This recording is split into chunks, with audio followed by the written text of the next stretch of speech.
¿Qué tal? Muy buenas tardes, muy buenos días, donde sea que estén. Estamos hoy nuevamente en un nuevo episodio de Red Team Barista, este proyecto de podcast que hacemos con amigos, en este caso con mi colega Santiago Cabana. ¿Qué tal, Santi? ¿Cómo estás?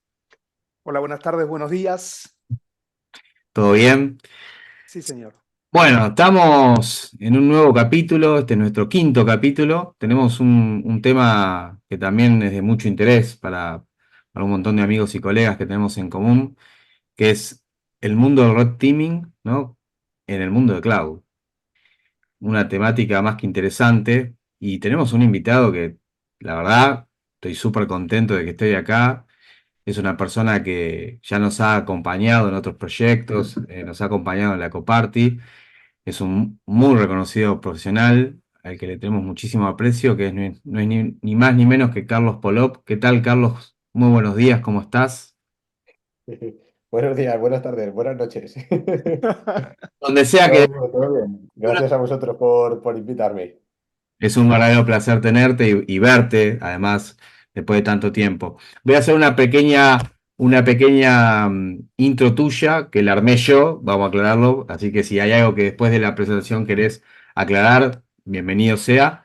Carlos Polop es un profesional con muchos años, ¿no? Obviamente en el mundo de la ciberseguridad, en el cual muchas de sus habilidades están relacionadas al pentesting, al red teaming y la programación.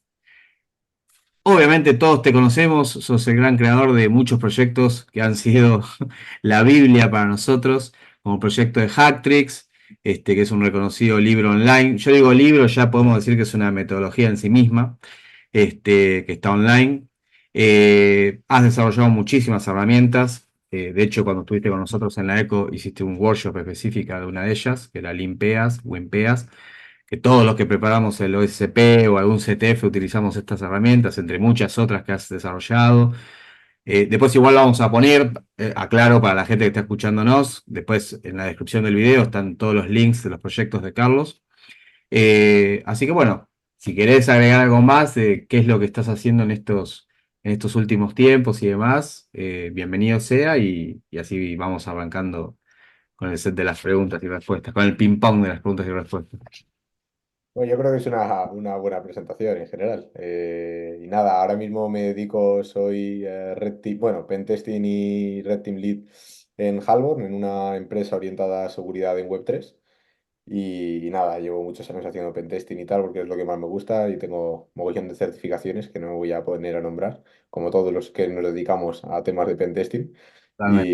Y poco más, oye, encantado de estar por aquí. El placer es nuestro, el placer es nuestro. Nosotros siempre arrancamos, como decimos, de menor a mayor. Vamos a ir acá, como se dice en Argentina, calentando motores. Entonces, una de las cosas que te queremos preguntar es la siguiente.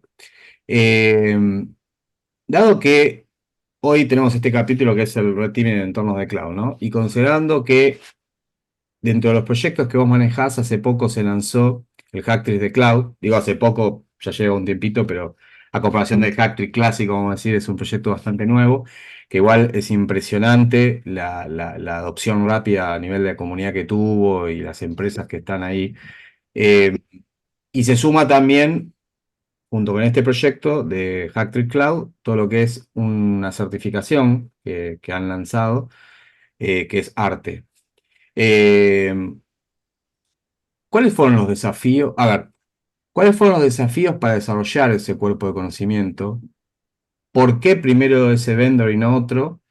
Este, ¿Y qué desafíos tuviste, ¿no? para desarrollar un cuerpo de conocimiento de ese calibre para hacer todo lo que es Red Team en un entorno de cloud como el de AWS?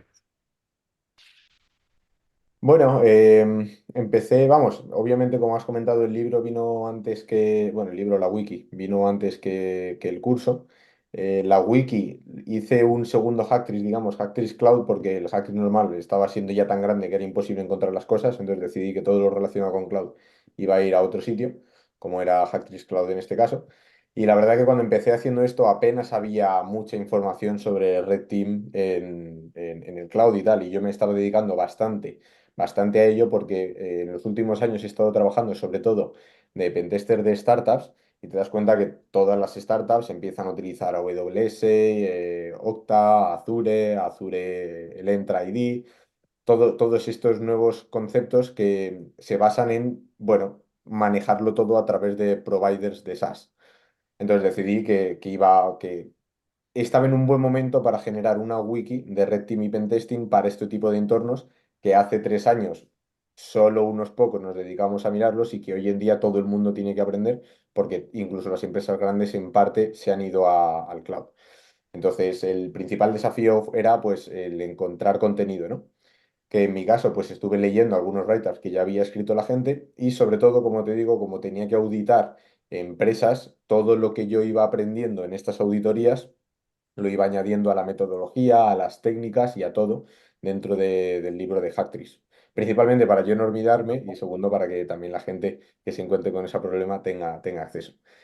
Y nada, el año pasado estuve hablando con un amigo y vimos eso, que aunque la gente seguía intentando aprender cada vez más de temas de cloud, especialmente AWS, porque creo que a día de hoy sigue siendo el cloud más grande, no había muchísimos trainings de hacer hacking propiamente dicho en AWS.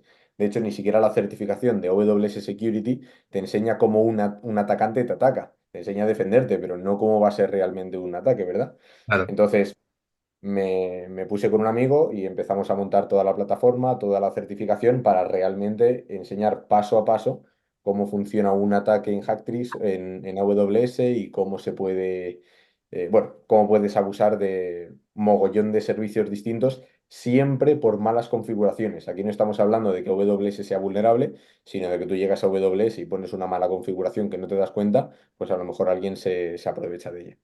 Sí, sí, Y más por abuso, como cuando uno está, como cuando hablas de Windows, que decís, bueno, si no instalás medio por default ciertas cuestiones, que no la seguridad. Bueno, a claro, ver, claro, claro. Y al final es a- que, pues, como Active es, Directory y AWS tienes tantas opciones que tarde o temprano en alguna la lías. Sí, sí, es total. que el tema de la matriz de responsabilidad compartida, a veces se la pasan por alto, ¿no? Entonces, se olvidan que tienen todavía que hacer un montón de tarea de configuración fina en los servicios, independientemente del cloud que terminen eligiendo, ¿no? Esa matriz está ahí y se tiene que entender incluso antes de prender nada. Sí, sí. Exacto, exacto. Ay, de la pregunta que inicialmente te acabamos de hacer, algo que también teníamos una curiosidad es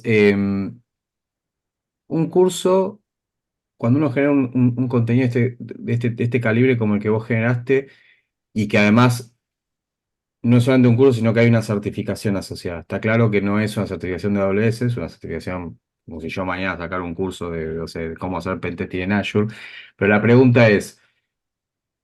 ¿Tuviste que tener, o sea, tuviste que tener algún tipo de contacto con la gente de AWS, en donde a lo mejor sí, no, en donde a lo mejor te pueden llegar a generar algún tipo de restricción por el hecho de generar un contenido de este calibre, y sobre todo en todo lo que es ofensivo, en la plataforma de ellos?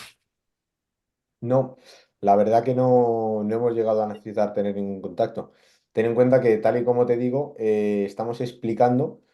no estamos explicando realmente nada que no se haya hecho antes, ¿no? Porque al final el contenido teórico ya está público en Hacktricks Cloud, que todo el mundo puede acceder. Nosotros dentro de la certificación y del curso te lo damos todo más mascadito con un montón de laboratorios, porque al final lo complicado y cómo realmente se aprende es practicando, pero realmente todo el conocimiento de sí ya está público. Y antes de que nosotros sacásemos esta certificación, es verdad que ya habían un par que la principal diferencia es que en el otro tipo de certificaciones son más de te doy un laboratorio, búscate la vida y según lo vas comprometiendo aprendes, mientras que en nuestro curso es más, tienes un vídeo, unas slides, aprendes la teoría y luego practicas, aprendes la teoría y luego practicas.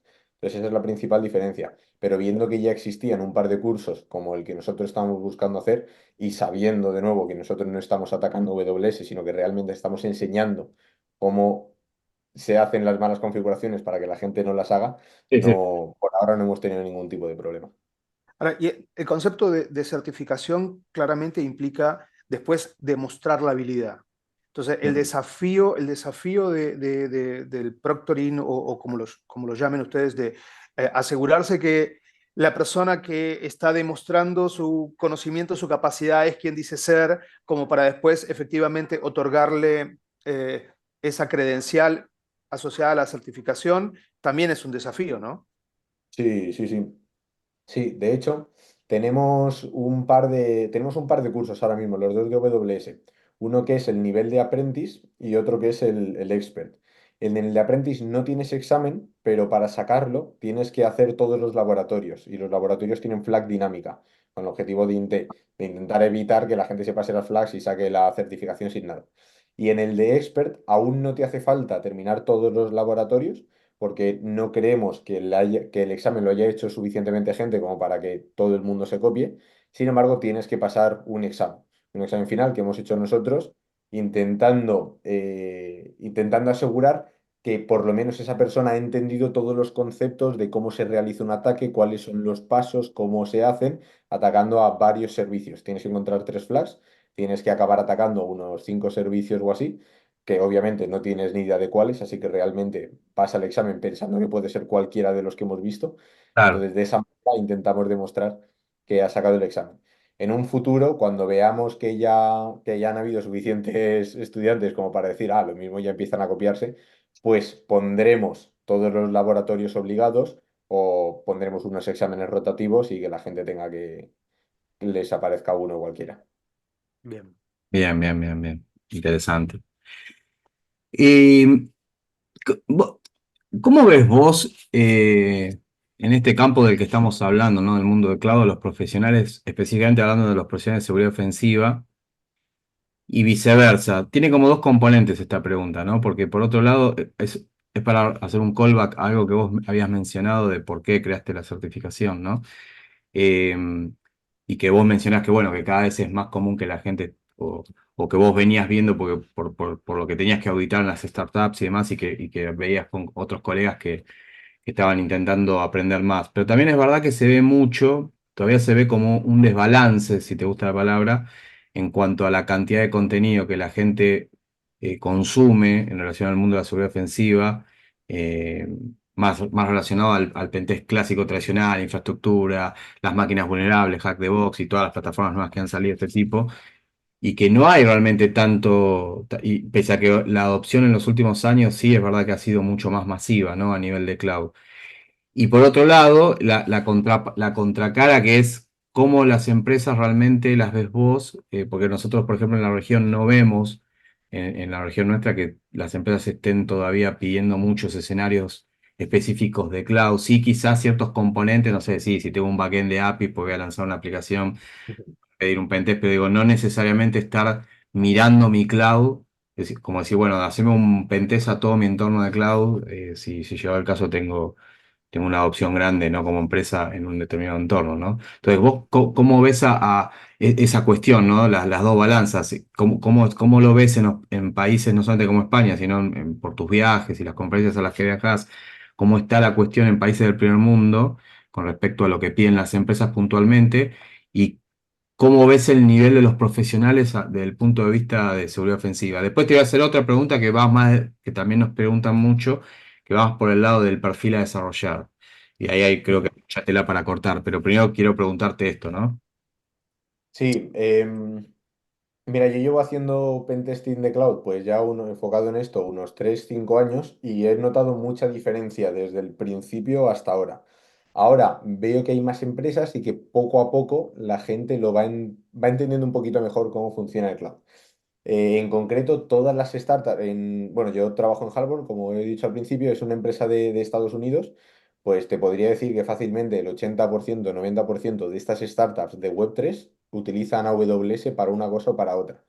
Y todas las grandes empresas que yo conozco de España, de Estados Unidos y tal, suelen tirar más de Azure porque ya venían de Windows y entonces se pasan a Azure, ¿no? Todas las grandes empresas. Y Ajá, algunas incluso utilizan modelos híbridos de entre Azure, AWS o AWS y GCP. Lo que sí que he visto es un gran incremento. De hace 5 años ahora, muchas empresas, no conozco ninguna startup que empiece y no use algo de cloud y muchas de las empresas que ya existían están moviéndose parte o totalmente al cloud. aún siendo más caro en mi opinión en muchos casos, pero bueno, también es verdad que es muchísimo, muchísimo más cómodo. Y lo que sí que he notado es que la gente que trabaja con el cloud, esos sysadmins que van a estar manejando el cloud, cuando antes estaban manejando unas redes internas, un Active Directory y tal, al principio jugaban mucho con el si funciona no lo toco.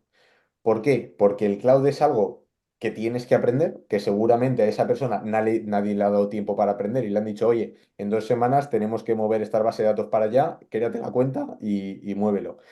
Y realmente el cloud es muy complejo. O sea, estamos hablando de miles de permisos para cientos de diferentes servicios en cada cloud que tienes que asignárselo al grupo, al usuario, al rol, al service account, a cualquiera, que luego además tienes un identity provider de fuera que lo tienes que sincronizar y tal. O sea, estamos hablando de algo que realmente tendrías que pasarte un mes estudiando bien para aprender bien cómo funciona y qué servicios deberías usar. Porque sí que he visto, ahora un poquito menos, pero en el pasado todo el mundo llegaba a AWS, lanzabas su máquina virtual, ponía su base de datos y ya era el experto de cloud, porque ya controlaba el cloud. Y se daba permisos de administrador, porque si se daba menos permisos, algo petaba y no le funcionaba. Y decía, bueno, pues Totalmente. administrador y ya. Eh, hiciste mención, cuando comenzaste hiciste mención a servicios SaaS, que obviamente son, si quieres, el core de, sobre todo para startups, ¿no? Aprovechar de que no tengo que montar toda la infraestructura y puedo consumir un servicio SaaS de Identity Provider o incluso de funciones serverless.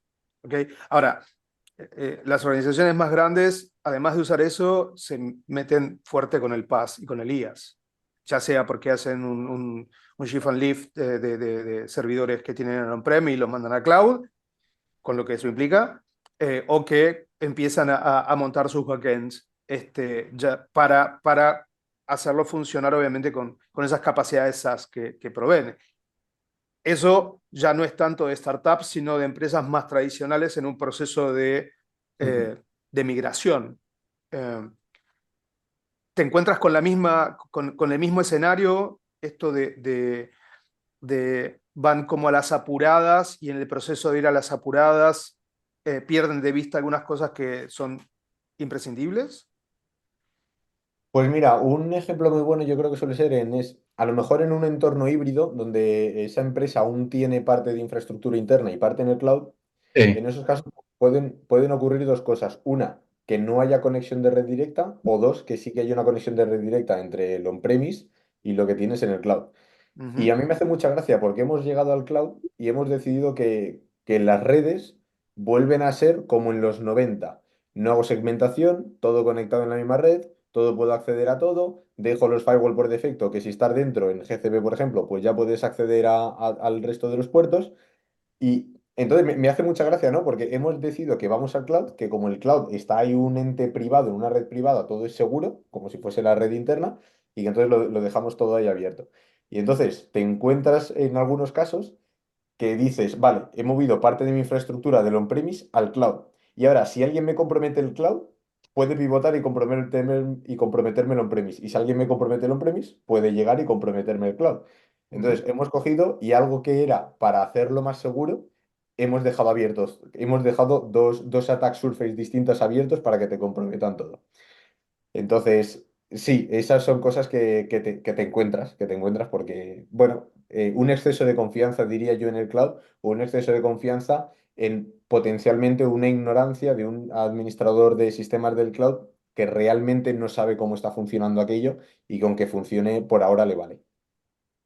Eso que mencionás está buenísimo y me dispara 10 preguntas más o menos. Te voy a preguntar las 10 igual, pero porque estaba atado a algo que también veníamos en una de las preguntas anteriores, ¿no? ¿Te ha pasado o te pasa o ves que pase, en cualquiera de los tres casos, que las empresas, por ejemplo, puedan pedir ese tipo de escenarios donde dicen,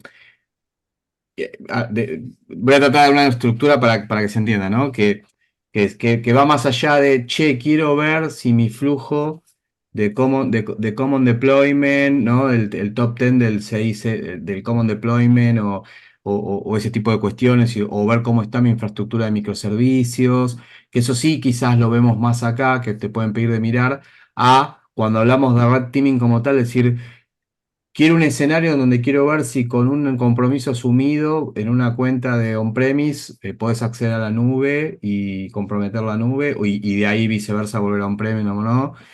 En relación a esto que hablábamos antes, que creo que te lo había preguntado, que es, no, bueno, yo quiero específicamente ver, necesito segurizar cómo estoy haciendo el deployment de ciertos microservicios y quiero ver si está bien hecho o no, controlar ese flujo, que muchas veces es como que es más de DevOps. Esto después nos va a dar paso a algo que ya te había adelantado, que después te quería preguntar incluso con el tema de los perfiles y las cuestiones de la preparación y por qué veo tan importante y de mucho valor este tipo de cuerpos de conocimiento como el que vos lanzaste, porque, digamos, está asociado también a eso, ¿no? O sea, hay Sí. temas. Pero bueno, quiero, para no sacarte fuego, quiero que primero darte espacio a que me contestes eso. ¿Cuántos escenarios como Red Teaming como tal piden hoy las empresas a ese nivel, ¿no? Mm. Para, para con el mundo de cloud, quiero decir. Siguen pidiendo menos de los que deberían, diría incluso. Lo más, el parecido más común, digamos, es que no me van a decir, oye, tienes este usuario, aquí te logueas a ver qué puedes hacer, sino que suele ser más bien, oye, te doy permisos de lectura sobre la configuración de mi cloud. Dime qué riesgos hay dentro del cloud, incluyendo si ves alguna posibilidad de que esto lo tengamos sincronizado, pues a lo mejor con un Active Directory on-premise o con unas VPNs que nos llegan al on-premise y que nos digas, pues oye, esto está bien segmentado, no está bien segmentado, puede escalar privilegios o no. Eso es bastante común, diría. La gente ya se empieza a preocupar, se da cuenta que la puede liar con la configuración del cloud y piden eso. Luego sí que me ha tocado hacer un par, que es lo que comentas, de, oye, mira, estás en un premise y ahí suele ser más un mira a ver qué puedes hacer. Y estando en ese on-premise, pues lo mismo te encuentras que está sincronizado el Active Directory con un Entra ID y empiezas a averiguar que si puedes escalar privilegios en el ADEC, le comprometes unos usuarios del Entra, te conectas y vas haciendo este tipo de pivoting. Sí, O incluso a lo mejor no tanto con on-premise, pero algo que también he visto bastante común es desde Kubernetes. Todos los clouds están preparados para integrar Kubernetes y a sí, muchas empresas le preocupa que alguien les comprometa un pod de Kubernetes.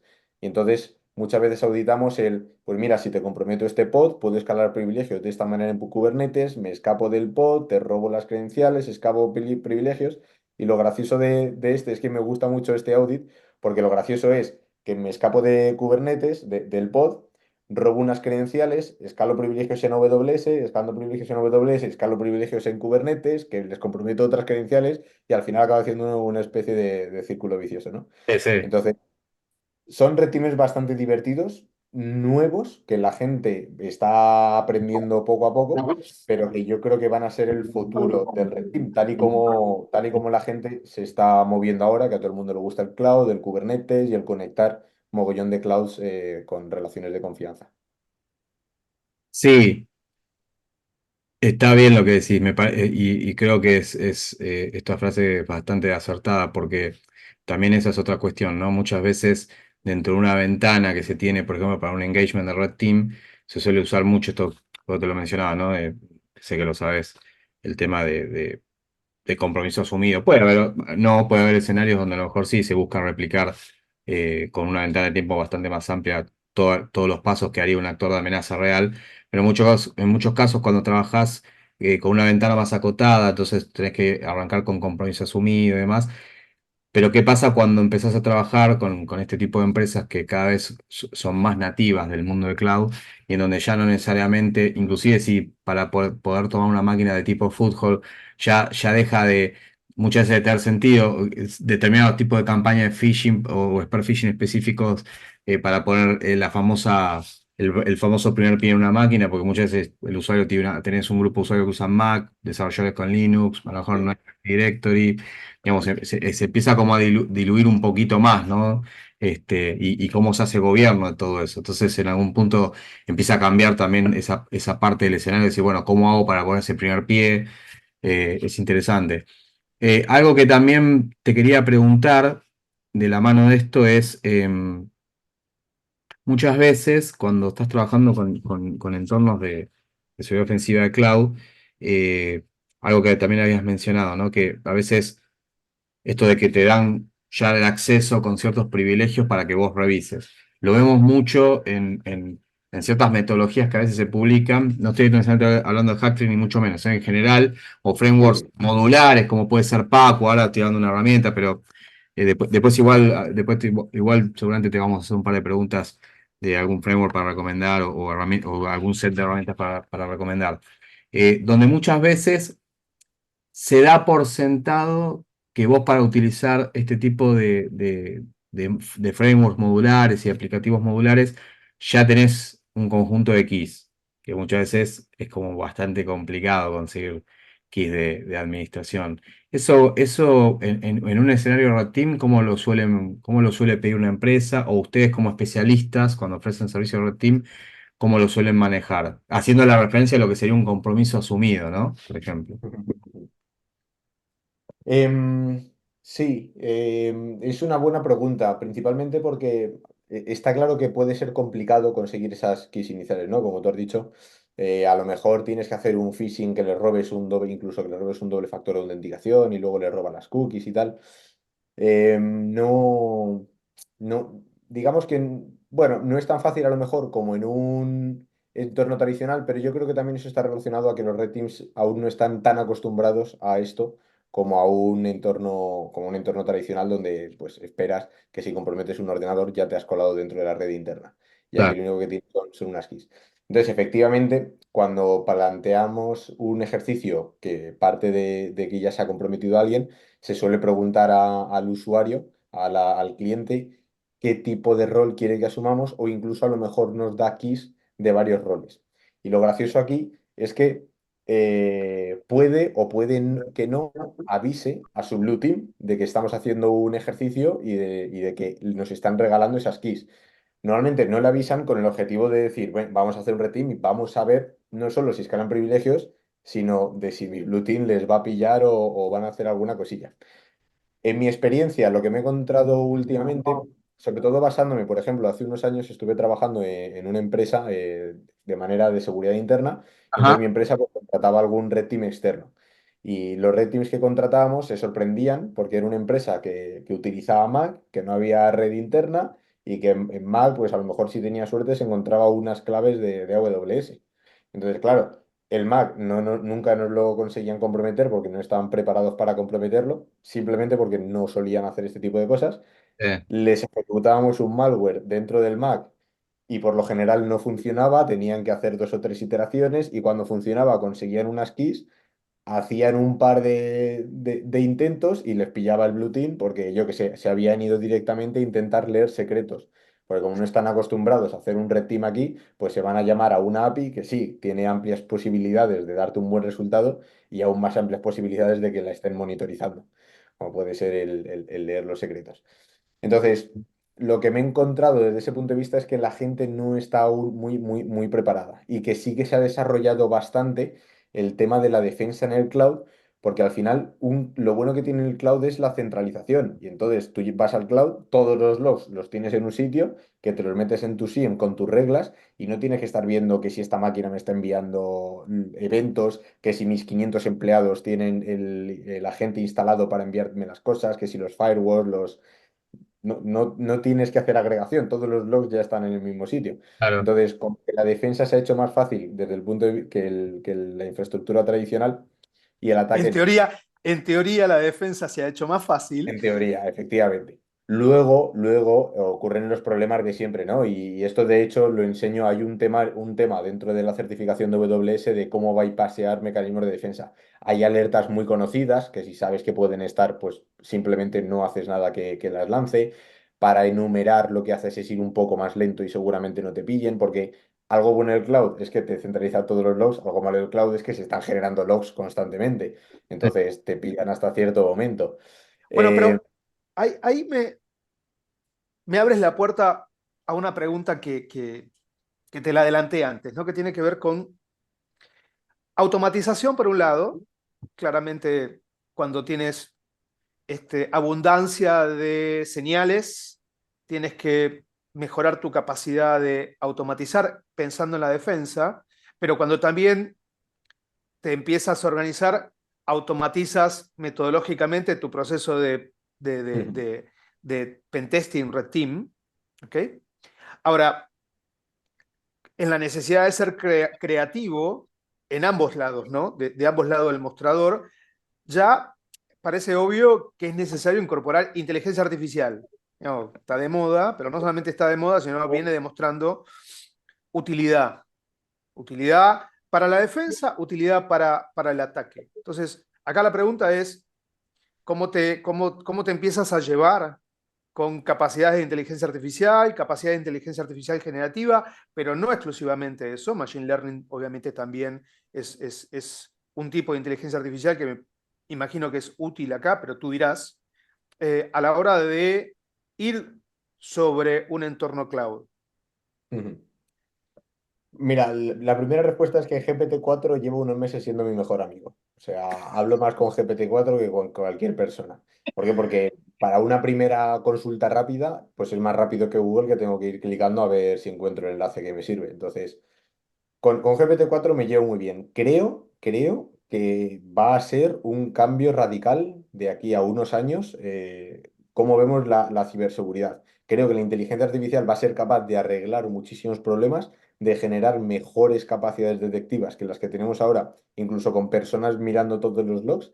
Creo que también va a ayudar mucho al atacante a generar malwares más, quizá que se detecten menos, que hagan menos ruido. Y bueno, y la pregunta va a ser, en ese juego del ratón y el gato que llevamos años jugando como ataques y defensores, ahora que metemos IA, ¿quién va a ser capaz de mejorar con respecto al otro? Yo tengo la esperanza y la fe de que va a ser el defensor el que mejor, el que más se vea ayudado, porque al final... No sé, uno de los problemas más tontos que existe hoy en día es que tienes un EDR que te está pillando el bicho que te han colado y el tío le da a falso positivo. Y estoy bastante seguro que si tú tienes una inteligencia artificial mirando esas cosas, ese número de falsos positivos falsos se va a reducir. Bueno, y las capacidades de defensa también se van a mejorar. Y algo que es verdad es que un atacante siempre, esta es la diferencia, ¿no? Un defensor solo tiene que mirar, pero un atacante tiene que realizar acciones. Entonces, tarde o temprano va a hacer algo que tiene que llamar la atención. Y una persona no puede estar atento a eso, pero la IA sí. Entonces, desde mi punto de vista, creo que en el futuro la IA va a ayudar más de lo que va a perjudicar desde el punto de vista defensivo. Y desde luego a mí me está encantando ver cómo va evolucionando GPT-4 y cómo va mejorando para ayudarme.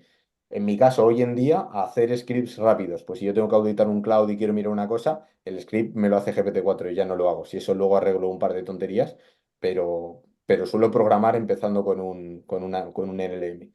Y bueno, esto en un ataque red team normal. En el tema de deepfakes y tal, creo que el atacante se va a ver mucho más beneficiado que el defensor. Y eso, ahí sí que vamos a tener un problema, Sí, Okay. son las dos caras de la moneda. efectivamente. Cara de No, la bueno, lo que pasa es que esto vuelve a la pregunta que está preparando Diego respecto al skilling, ¿no? Esto le sube la vara a todos, o sea, le sube el piso, o sea, el punto de partida es más alto, a pesar de que uno, de arranque uno podría decir, bueno, pero un profesional semi-senior, contando con herramientas de inteligencia artificial, puede rendir, entre comillas, tanto como un senior, porque tiene como más capacidad, Ujú. o puede hacer lo mismo en menos tiempo, como fuera, pero al mismo tiempo obliga a que esa persona no solamente tenga que aprender a usar las tools, que es lo de menos, sino aprenda a pensar cómo usar las tools, que no es lo mismo. Sí, y entenderlas Eh, en qué foco, y entenderlas en qué foco, y sí. La pregunta a la que hace referencia Santi, y bueno, que un poco te la venía adelantando, que haciendo un callback, como solemos decir acá en teatro. eh, A nosotros nos pasa mucho, no solamente a mí, a Santi, y sobre todo a mí, a Javi, en el espacio del Red Team y en charlas que damos, siempre en relación más al tema del Red Teaming, donde incluso estamos en la ECO, que se acerca mucha gente, ¿no? Incluso gente que quizás sí ya tiene experiencia en cuestiones de seguridad ofensiva más ligadas al pentesting, ¿no? El pentesting como mirada tradicional, ¿no? Porque que además eso tiene un contexto porque, y siempre y absolutamente siempre lo aclaramos, y acá incluso en el contexto de esta charla con vos hago ese parate también, porque si no parece como que siempre separamos como que, bueno, el que hace pentest es pentest y el cambio red teaming. Y en realidad sabemos que la seguridad ofensiva es seguridad ofensiva. Es simplemente que son otros contextos, ¿no? Entonces, normalmente la formación histórica, si bien hay muchas cosas que se han agregado y es increíble la cantidad de plataformas que han salido en los últimos años, la facilidad que tienen los chicos ahora que yo no tuve en mi época, pero digo, algo que hablábamos al principio, ¿no? Como más ir por el lado de, bueno, tengo como tú un set de un punto de vista, de un punto de vista de pirámide de conocimiento, todo un set de cosas que tengo que entender y alcanzar para mínimamente poder tener un trabajo de como pentester, donde tengo que entender de protocolos, de TCP, de redes, el uso de herramientas, si tengo que ser de Linux, si tengo que saber programar en Bash, en PowerShell, en esto, en aquello, esto que hablábamos al principio, y empieza a pasar que lo que vos un poco también lo decías, bueno, sí, que yo sepa, que yo me pueda abrir una cuenta en AWS y levantar un servidor no me hace un experto ni en DevOps, ni en DevSecOps, y menos en seguridad ofensiva en entornos de cloud, digamos, ¿no? Entonces, la pregunta tiene como muchos componentes, porque normalmente la gente arranca más por ese lado, ¿no? Lo primero que te pregunta es cómo me meto en el mundo de la seguridad ofensiva y criptografía, temas de arquitectura, protocolos, entender los conceptos que están implícitos en seguridad ofensiva, entender cómo hacer un desambling de un binario, algo de reversing, aprender a programar, lo primero que uno le recomienda a la gente, que te va a abrir las puertas para incluso el día de mañana hacer una herramienta tuya, un script. Ahora, cuando empezás a trabajar más con este tipo de tecnologías, ¿no? Que es lo de la charla de hoy, donde ya no es tanto reversing, criptografía, PowerShell, Active Directory, escalamiento de privilegio, donde ya empezás a ver cosas muy puntuales, Istio, microservicios, tecnología de containerización, eh, y miles de cosas más que están realmente mucho más intrínsecas en el mundo de cloud, ¿no? ¿Cuál sería en algún punto el camino que y cómo lo ves vos, ¿no? En tu experiencia cuando ves otros profesionales, que un profesional que quiere desarrollarse en esta cuestión, que ya a lo mejor ya viene recorriendo un camino en seguridad ofensiva para ser bueno, ¿no? En esto.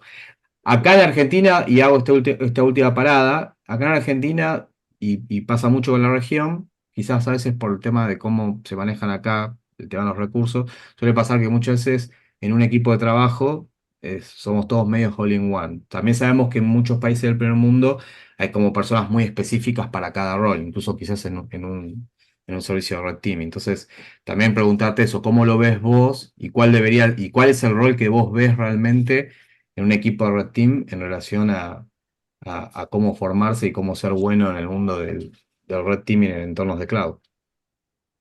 Pues para alguien que está empezando, yo lo primero que le pregunto es, después de llevar tantos años haciendo estos temas y estudiar cómo funcionan muchas cosas, lo primero que le pregunto es, ¿estás seguro?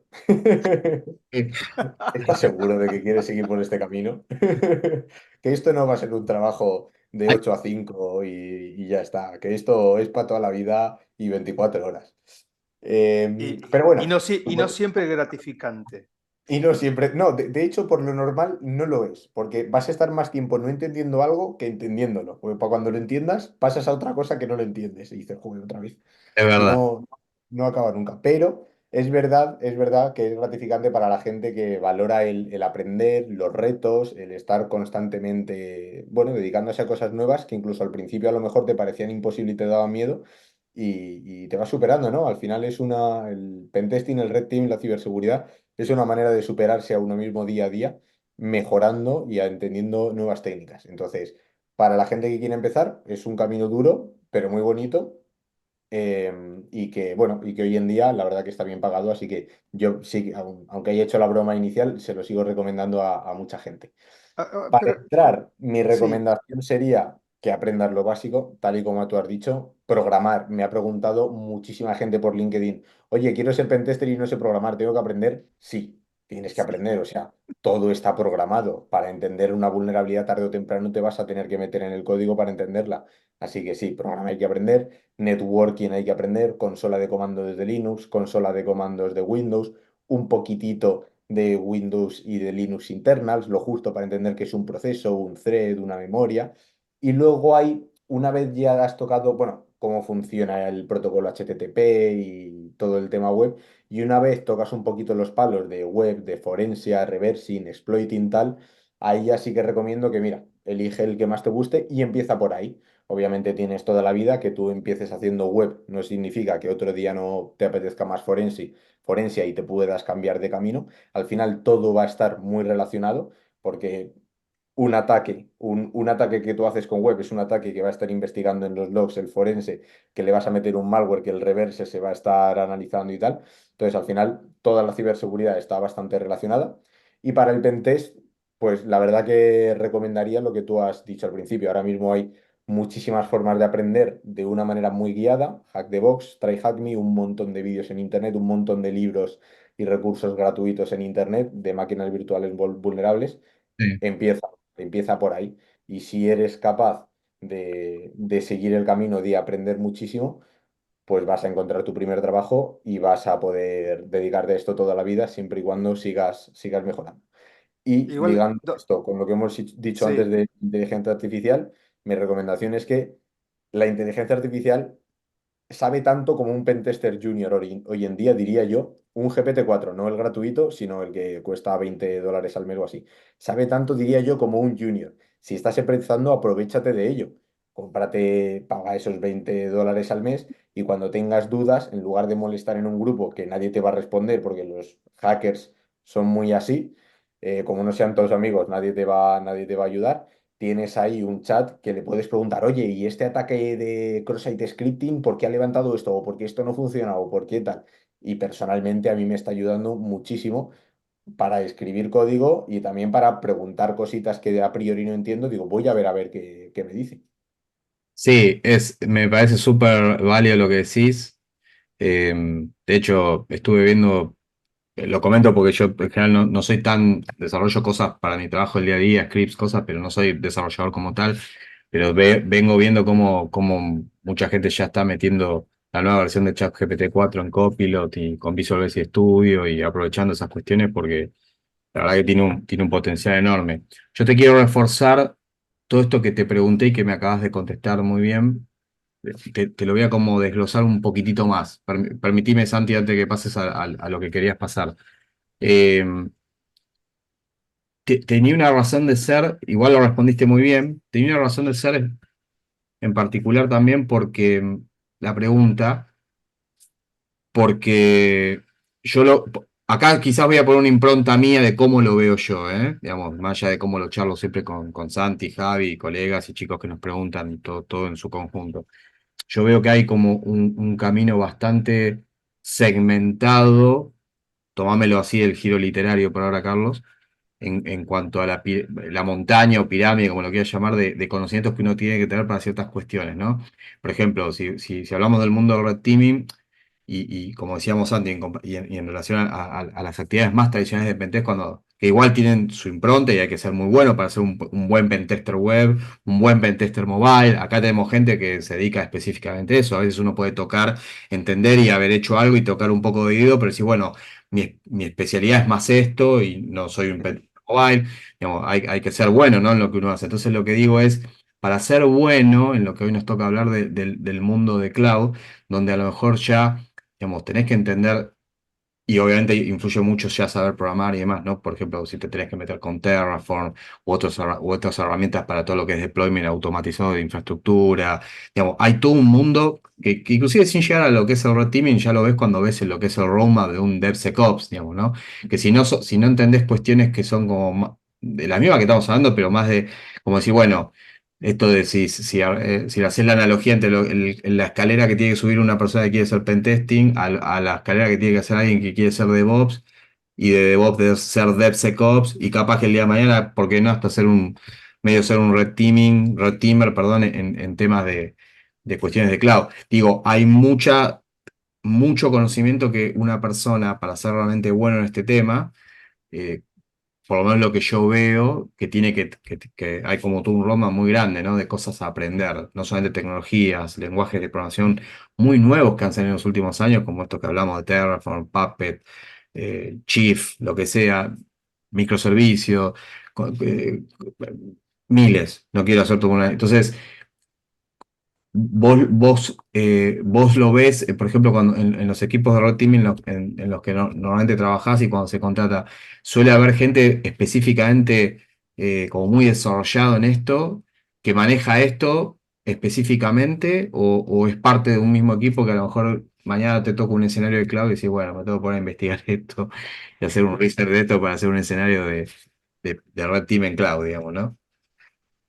Sí, yo creo que suelen haber, como tú has dicho, especialidades. Por ejemplo, en mi equipo aquí en Harborn, pues hay alguien que se enfoca más a móvil, hay alguien que se enfoca más a cloud, hay alguien que se enfoca más a attack surface. Y es verdad que cuando entran proyectos de esos tipos, pues si esa persona está libre, se le asigna y si no, se le asigna a otro del equipo porque alguien lo tiene que hacer. Entonces, sí que es verdad que compartiendo, digamos, una misma maestría en pentesting y red team en general, sí que sueles tener gente un poquito más especializada en cada cosa.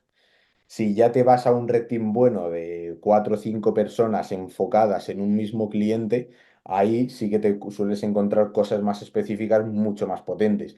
Pues el que te hace el exploit, el que te hace el malware, el pentester web que te encuentra el vector de entrada inicial, ahí sí que suele estar más segmentado. Pero yo creo que, y lo que he visto en todas las empresas de pentesting que he trabajado, es que la gente suele compartir unos conocimientos, todo el mundo sabe hacer móvil, todo el mundo sabe hacer web, todo el mundo sabe hacer un poco de infraestructura, pero luego ya cada uno tira un poco más por su especialidad y va aprendiendo más lo que le va gustando. Ok, Pero Tengo, quiero meter la cuchara, pero en esta línea, ¿eh? sí, dale. Sí, en esta línea. Y es un comentario, digamos, más que una pregunta, es un comentario que después se puede convertir en pregunta. Entonces, el comentario es el siguiente.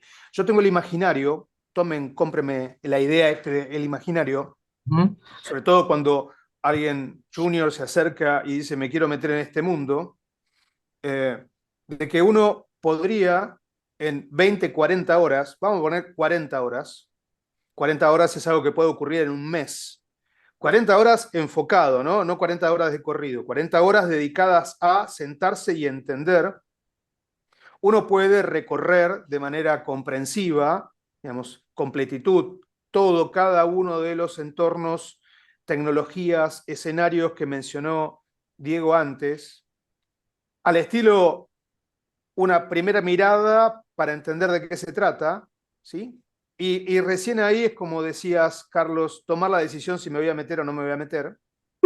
Porque claro, como después lo que hay es un 7 por 24, y acá viene el otro punto, digamos, si no lo incorporas a tu día a día fuera del 8 por 5 de forma tal de que cuando tienes un rato no le sigas metiendo caña para entender o una tecnología o un lenguaje o un framework o lo que fuera, claro, no te va a alcanzar nunca el tiempo para llegar a el nivel que al final del día un cliente necesita.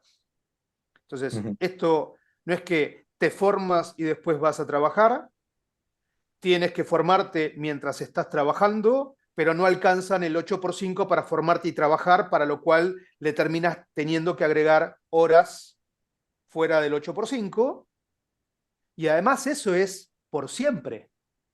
Entonces, a la hora de decidir, ¿te metes o no te metes? Bueno, ¿sabes qué? Dedica 40 horas a entender el todo, si dentro del todo hay algo que realmente te movilice, como para que después cuando le dediques no sea un trabajo. Tiene, digamos, Bien. a ver si compartes esta idea o no, digo, por eso digo, más que pregunta era un comentario, pero como así lo veo yo, digo, apuntando también a modo de respuesta a lo que Diego planteaba, sí, sí, son muchas cosas y todas muy diferentes, pero al final del día tienes que saber que existen, qué lugar ocupan, cómo se relacionan, aunque no las conozcas en profundidad. Estoy completamente de acuerdo. Mi día de trabajo empieza cuando me despierto, me levanto de la cama y termina cuando me meto en la cama. O sea, si no estás haciendo un pentest o estás en una reunión con un cliente, estás leyendo un write-up, leyéndote un libro, preparando una certificación. En mi caso, por pasión y porque me gusta, ¿no? No todo el mundo tiene que hacer eso, pero también porque el mundo de la ciberseguridad es que se genera tanto contenido día a día que ni aun dedicándote todo el día a estudiar, vas a aprender todo lo que se ha generado ese día. Entonces, tienes que estar atento, tienes que saber filtrar qué quieres leer, qué no quieres leer, en qué te quieres especializar, en qué no, y además dedicarle un montón más de tiempo. Sí que es verdad que, por ejemplo, una vez llegas a cierto nivel, no en tu especialidad, pues a lo mejor te pueden dar 3 semanas para que mires una plataforma web y tú, en lugar de dedicarle el 8 por 5 a mirar esa plataforma web, le dedicas simplemente pues 4 o 5 horas al día y las otras 3 te las pasas estudiando. ¿Por qué? Porque es que como no le dediques día a día un poquito a estudiar, por mucho que trabajes de eso, de aquí a un año lo mismo ya estás obsoleto, porque se han sacado nuevas técnicas, las que conocías antes ya las están parando, entonces tienes que estar constantemente actualizándote. Y eso es algo que en mi caso, en mi labor profesional, he visto a compañeros fallar y ver que ellos ya se habían sacado el OSCP o habían aprendido el OWASP Top 10 y tal, y ya se habían quedado allí y solo querían un 8 por 5. Es otra manera de vivir, seguro que van a tener trabajo porque gente de ciberseguridad se busca por todos lados, pero da un poco de pena el ver un campo con tanta... que realmente tu trabajo, una vez conoces todos los conceptos, va a depender de tu imaginación para realizar los ataques, ver que la gente ha decidido que ya lo sabe todo y que no quiere aprender más. Pero bueno, también cada uno pues es como es y es lo que hay. En mi caso, le No, dedico todo el tiempo del mundo porque me parece muy bonito el aprender técnicas nuevas. Sí, sí, es somos del mismo club. como el mismo club. Igual es válido lo que decís, lo veo también en muchos compañeros o colegas o amigos. Y, y hasta te diría que en algún caso, esto ya más como un comentario de charla café, y hasta te diría que en algún caso también hay gente que tiene algún momento que aún sí, no cayendo en esa posición de lo sé todo, está pasando como, como el meme que dice estoy cansado, jefe. Hay momentos. Acá se usa mucho el meme de la película, entonces en algún punto dicen, bueno, estoy un poco cansado. Ahora, Estoy siempre corriendo con la y, zanahoria adelante y quiero parar un poco, que también pasa, porque está atado intrínsecamente a lo que vos mencionás. Es un rubro que, si bien muchas veces se romantiza, bien, no estoy diciendo mal de mala manera romantizar, porque se romantiza, pero porque es real. Si realmente uno es curioso, esto que siempre te dicen, no, si hay algo que tiene lindo esto y la pasión y que nunca te vas a aburrir pero bueno, también es verdad que es tan grande, crece tan matemáticamente todo el tiempo viste, que a veces es como si no llego nunca, solo sé que no sé nada, como decía. no, pero te quiero traer a un terreno más pragmático y si quieres hasta laboral, ¿no? Digamos, este escenario en donde la vara se va corriendo o tus capacidades se vuelven obsoletas porque del otro lado ya aprendieron a pararlo o a identificarlo, bueno, también puede que no. También puede que del otro lado el área de defensa se haya quedado con los ataques del pasado, digamos, con la guerra del pasado, con Ujú, las tácticas del pasado y están preparados para la última guerra, pero no la actual. Entonces ahí está esta discusión que yo veo que a veces se debe en algunas organizaciones de, bueno, o con qué frecuencia ejecutamos ejercicios de Red Team sobre los mismos activos, sobre la misma plataforma, sobre los mismos servicios o aplicaciones, con qué frecuencia lo hacemos, entendiendo que tal vez ya una vez por año, una vez cada 6 meses no tiene sentido, o en qué momento entramos a que sea un servicio continuo, o sea, que realmente pase a formar parte de una función estable, de la misma forma que un Blue Team es una función estable.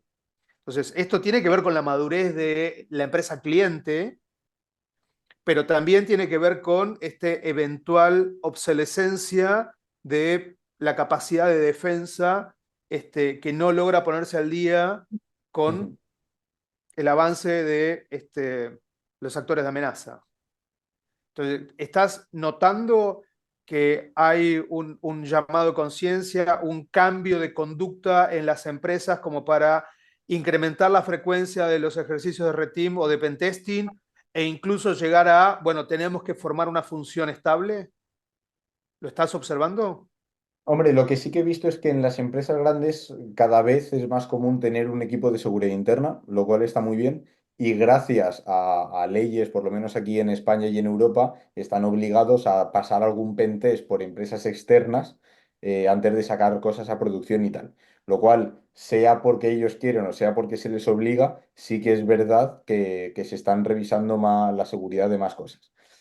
Luego, otra cosa que sí que he notado, especialmente yo que trabajo con startups, no con empresas que se puedan haber quedado obsoletas desde hace 20 años en temas de seguridad, es que simplemente por el hecho de utilizar tecnologías nuevas como puede ser escribir tu aplicación a lo mejor en un TypeScript con un React de última versión, te vas a cargar muchas vulnerabilidades simplemente porque la librería no te deja meterlas o porque tienes que decir específicamente voy a meter esta burrada, como el especificar que es inseguro en React para que tú puedas escribir HTML. O sea, ya te lo ponen como si haces esto eres tonto. O sea, te lo estás buscando tú mismo. Entonces, simplemente por usar tecnologías nuevas, muchas empresas se están ahorrando problemas. Y eso sí que lo estoy notando, o sea, las vulnerabilidades web que podíamos encontrar hace 5 o 10 años con las que encuentras ahora, hombre, pues un SQL injection, un cross-site scripting en la página principal de vez en cuando aún te encuentras, pero es que antes era una de cada dos, una de cada tres, y ahora ya pues no te lo esperas, no te lo esperas encontrártelo ahí. Entonces, bueno, sea porque se les obliga, sea porque quieren mejorar o sea porque simplemente están utilizando tecnologías más nuevas, sí que yo veo que se está avanzando en la seguridad y por eso los Red Teams han pasado de te exploto el SQL Injection y ya te he robado el dinero a me saco un 0 day, me meto dentro, escalo privilegios en Active Directory y consigo colarme en la base de datos. Ahí está el ratón y el gato, ¿no? Que en cuanto mejoran una defensa, nosotros buscamos otra manera de colarlos y llegar al mismo punto que hace que mejoren otra defensa y así vamos mejorando la seguridad. Así mejora el mundo. Así mejora, efectivamente. Sí. Tengo un par de preguntas, al menos yo, más que nada porque ya de a poquito estamos empezando a redondear ya la hora y no te queremos robar mucho más tiempo. La primera es, nosotros hace muy poquito, no, de hecho fue en el capítulo anterior de nuestro podcast, tuvimos un capítulo muy interesante con todo lo que es el mundo del bug bounty. Entonces, quiero aprovechar también para preguntarte, en base a esto que estamos hablando, esto incluso que recién te preguntaba Santi y demás, ¿cómo ves vos dentro de lo que es el análisis, ¿no? de cuestiones de cloud y demás, pero más ligado al bug bounty? O sea, si lo estás viendo, como que las empresas, más allá de poder contratar a un profesional como vos a una empresa que se dedica a estas cuestiones, si las empresas adicionalmente estás viendo que se estén abriendo, sobre todo con la cuestión de cloud, más al mundo del bug bounty para testear ciertas cuestiones o no, y cómo lo ves, ¿no? Si debería pasar o no. A ver, el bug bounty, tengo dos opiniones muy encontradas. Desde el punto de vista de la empresa, si tienes cierta madurez de seguridad, se lo recomendaría a todas las empresas, porque consigues que cientos de personas, idealmente, vayan a estar mirando tu infraestructura. Es verdad que te van a estar friendo escáneres automáticos y a veces eso es un poco coñazo, pero si te lo puedes permitir, realmente está muy bien, porque en cuanto tú metas una vulnerabilidad, seguramente alguien que te lo vaya a reportar, la va a encontrar y te lo va a reportar.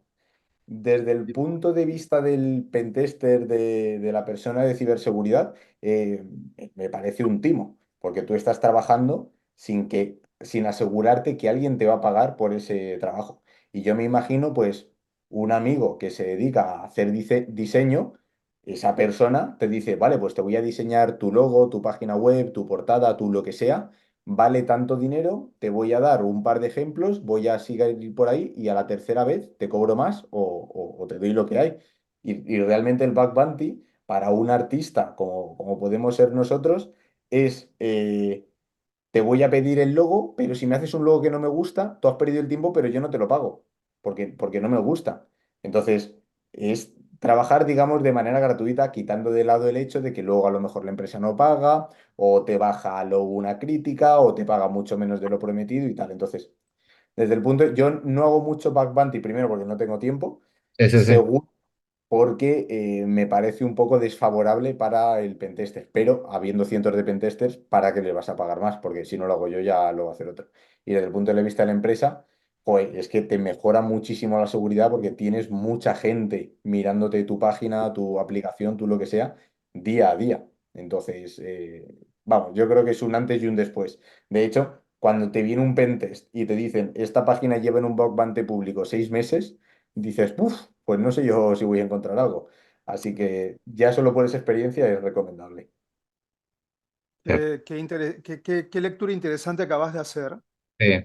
porque claro, depende de qué lado te pares y desde qué edad te pares o experiencia, eh, significan cosas diferentes. Digo, para una empresa que no tiene madurez en seguridad es un problema, para una empresa que tiene madurez en seguridad es claramente más económico, porque de pronto tienes decenas o cientos de pentester, por más que después utilicen muchas automatizaciones, pero tienes, al final del día, alguno puede ser lo suficientemente creativo para encontrar algo. Ujú. Pero del otro lado, el que necesita vivir de esto y no lo hace por placer o no lo hace como parte de su entrenamiento, no parece ser una buena fuente de ingresos. Claro, luego hay gente que se ha hecho millonaria, entonces también depende de tu suerte y de lo bueno que seas, ¿no? O sea, Sí, sí, no, pero también hay no gente que puedo se ha vuelto hablar mal millonaria sabiendo que jugando hay al gente que fútbol. se ha hecho. Pero es eso, o sea, al final es trabajar sin estar seguro de que te paguen. Y eso no está bien visto en ningún sitio. ¿Aquí está bien visto? Bueno, pues sí, porque al final lo haces de manera voluntaria, nadie te obliga. Pero, pero bueno, cada uno puede tener su opinión. No, no estoy en contra, simplemente digo que... No, no, no, está perfecto, es súper clara y es súper interesante esa, como dijo Santi, esa mirada. A lo sumo, con respecto a lo que decía Santi, depende de la mirada en la que te parás, si, no solamente con respecto a la edad de la madurez o la madurez de la compañía, sino incluso de las personas que lo ejecutan. Quizás algunas cosas positivas que yo puedo rescatar, para sumar, es un comentario simplemente como para sumar a la respuesta, es que, por ejemplo, en el caso de la gente que quiere aprender, por ejemplo, la persona que está aprendiendo puede ser un buen, como decís vos, no necesariamente tenés la seguridad que te van a pagar por ese trabajo, pero quizás sí es un medio legal que antes no existía para jugar como un patio de juegos legal, que quizás antes Sí, sí, el sí. joven no tenía, si no se armaba o si no se arma una determinada set de máquinas virtuales o algo, que bueno, hoy quizás puedes jugar anotándote en un programa formal como tal y jugar y aprender, ¿no?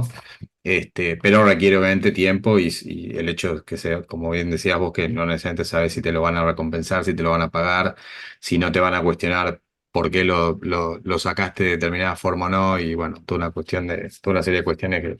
Pero bueno, me parecía importante la pregunta porque fue un capítulo donde hablamos de cosas en el capítulo de Aquanti y quería tener también esa visión tuya. Tengo una pregunta más, Sí. que es de carácter, si querés, global. Global en el sentido de, estuve mirando obviamente tu libro wiki, he notado que además tiene esta facilidad de traducción automática en distintos idiomas. No sé si originalmente está escrito en español y luego uno lo puede traducir en inglés o está escrito en inglés y luego claramente lo puedes traer al español. Pero la pregunta no va tanto por ahí, ni siquiera va por el lado de cuánto debes aprender a manejar el idioma inglés como parte del skilling que estamos hablando, sino si quienes se están inscribiendo en tus cursos no solamente llegan de España y Europa y Latinoamérica, obvio, sino también empiezas a encontrar o vienes encontrando gente de Estados Unidos, gente de Asia, gente de África, que Mm. están buscando entrenamiento en idioma español porque por algún motivo es su lengua mater y dicen, yo quiero entrenamiento en español. Digo, pienso en Malasia, digo, pienso en países en donde el español digamos, Sí, es un idioma te- nativo. tengo que pararte ahí porque el curso realmente está en inglés Ok, y el idioma original de Hacktrix es inglés y de ahí, utilizando OpenAI, lo traduzco a todo el resto de idiomas, entre ellos el ok, español. ok, ok. Hacktrix comenzó en inglés porque yo tenía que aprender inglés y esas eran mis notas. Entonces dije, voy a tomar las notas en inglés y así practico un poco. Muy Y bien. así se ha ido quedando. Sí que nos planteamos el traducir los cursos al español porque de hecho nos han venido varias personas que se han quejado de que siendo yo español el curso no tenga la opción en español, ¿no? Entonces nos planteamos una traducción automática también de los vídeos y tal, aunque sea de los subtítulos, pero por ahora está todo en inglés. Y me parece que aun yo habiendo hecho el esfuerzo de voy a traducir Hacktrix a todos los idiomas que pueda para que todo el mundo lo pueda encontrar y entenderlo más o menos en su idioma, me parece que el no saber inglés va a hacer que te limite el conocimiento que tú puedes coger de ciberseguridad. Porque si comparas el número de write-ups, post y información de ciberseguridad en inglés con el de español, yo lo siento mucho, pero no hay ni un tercio. Ok. No hay ni un tercio. Y si Total. ya quieres ir a tope, ruso y chino, que yo no sé ni tengo intención de aprender, pero ahí también hay información interesante. Está bien, y gracias por esto que acabas de comentar, porque a veces nos encontramos, y digo, a veces en conversaciones en la comunidad nos encontramos con esto de que yo también creo que tienes que desarrollar el skill de inglés, eh, y a veces suena como violento decirle, bueno, mira, es un filtro. Ya, si quieres esto, viene con esto otro. O sea, si realmente quieres esto, toma el esfuerzo, aprende, porque si no, digamos, no te digo que te pongas a hablar, pero tienes que saber leer y escribir. Y leer y Sí. escribir fluido, porque si no, el campo de acción es muy limitado. Pero también te digo, en cuanto te pones 2, 3 meses a buscar todos los días toda la información en inglés en Google, llega un momento que ya te acostumbras, que ya no buscas en otro idioma. Entonces, bueno, realmente yo no diría, vamos, tampoco lo hemos dicho aquí, no tienes que apuntarte a un curso y ser un experto en inglés antes de utilizar el inglés. Con que sepas lo básico y no te importe el estar constantemente mirando qué significa esto, qué significa esto, al cabo de 3 meses vas a estar mirando en Google, vas a dejar de utilizar el diccionario y vas a saber leer las cosas rápido. Entonces, sé que cuesta, sé que fastidia el no utilizar tu lengua, pero es que en inglés hay muchísima más información. Sí, sí, sí, sí, es una realidad. Nosotros siempre recomendamos lo mismo. Es una realidad. Bien. Bien. Voy a ir cerrando, salvo que Santi me digas que tenés alguna otra pregunta que le No, quieras. no, no, no, ya me abusé. Sí, sí, ya nos abusamos. Voy a ir cerrando con una pregunta, quizás pueden parecer más de una, pero es una. La primera es, ¿cómo está hoy el estado de madurez, si lo tuviese que definir, de Hacktrix, desde el punto de vista de Hacktrix Cloud, que es lo que hoy estuvimos hablando, ¿no? No de Hacktrix como lo conocemos, sino de Hacktrix Cloud. ¿Y cuál es tu visión de Hacktrix Cloud de acá a un año más? Y hago el parate acá y acá es donde divido. ¿Considerás que Hacktrix Cloud está hoy lo suficientemente maduro? Ahora nos lo vas a responder como para inclusive un equipo pueda trabajarlo, usarlo como realmente como un framework metodológico como tal. Vale, de aquí a un año, lo bueno de Hacktree es que la única diferencia de un año a otro es que hay mucho más contenido. Entonces, de aquí a un año, pues van a haber más técnicas, más raptas, mejores metodologías, más explicadas, más mascaditas, ¿no? Entonces, de aquí a un año, pues todo esto va mejorando. Y sí, desde luego, Hacktree Cloud, no sé si te has metido a verlo, pero puede tener unas 4.000 páginas A4. Eh, Quizá está más orientado a AWS y GCP. Azure lo estamos mejorando porque también vamos a sacar un curso de Azure a finales de este año. Entonces, aún estamos mejorando esa parte. En Hacktree Cloud no solo tienes cloud, sino que también tienes información sobre Kubernetes, GitHub, GitHub Actions y otros SaaS providers, que también día a día yo voy añadiendo información según voy aprendiendo nuevas técnicas para compartirlas ahí. Pero vamos, ya te digo yo que lo puedes utilizar como metodología tanto para aprender a atacar como para ir a la técnica concreta, porque yo lo utilizo prácticamente todos los días. O sea, si tú accedes a mi navegador, vas a tener GPT-4, Hacktree y Hacktree Cloud abierto uno detrás de otro. Muy bien. Fantástico, Eh, fantástico. Esa la fantástico. Bueno, yo por mi parte no tengo más preguntas, no, al igual como bien dice Santi, no me quiero abusar, ya estamos pasados un poquito de la hora. No tengo más que parar de agradecimiento. Hace un montón que quería tener este capítulo con vos. No tengo más que parar de agradecimiento por tu tiempo.